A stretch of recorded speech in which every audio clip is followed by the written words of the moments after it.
In this video, I want to engage with this idea that Christians are just too close-minded. I want to give us some food for thought on this idea. It's obvious, isn't it? I mean, isn't it just fact? Isn't it just true that Christians are just far too close-minded? Alan Jacobs, in his excellent book, How to Think, discusses this idea, and he talks about how these terms, these ideas of open and closed, can be quite misleading.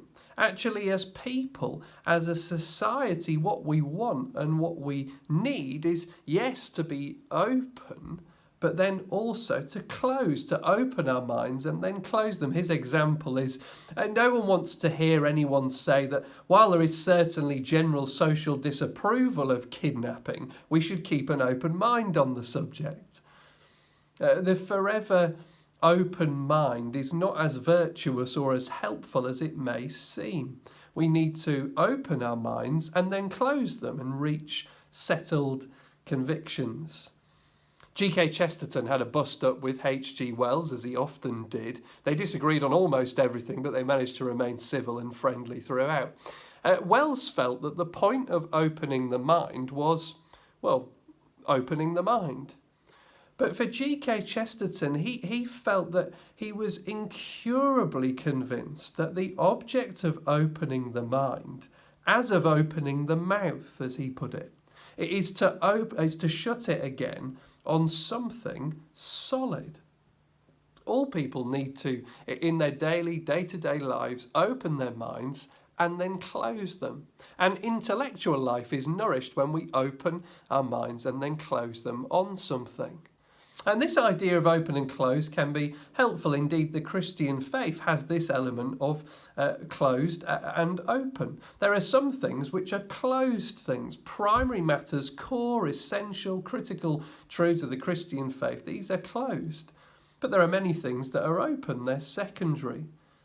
And Christianity has this remarkable ability to transcend cultures across time and place. It's the most geographically diverse religion on the planet.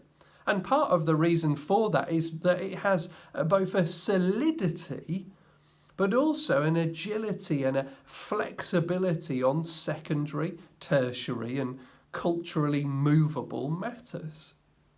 If I may just push this one step further, I want to suggest actually that Christians have opened their minds in three ways. Firstly, they've opened their minds to facts that need to be considered.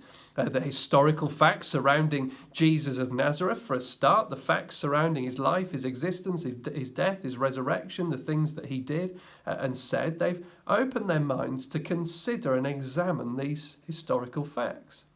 The second thing is that Christians have opened their minds to a worldview that's not popular. Right now in the secular West, Christianity is not flavour of the month, is it? But Christians have opened their minds to something that is precisely not flavour of the month, not popular. They're kind of swimming against the tide. And then the third thing is simply that Christians have opened their minds to a person worth knowing, Jesus Christ.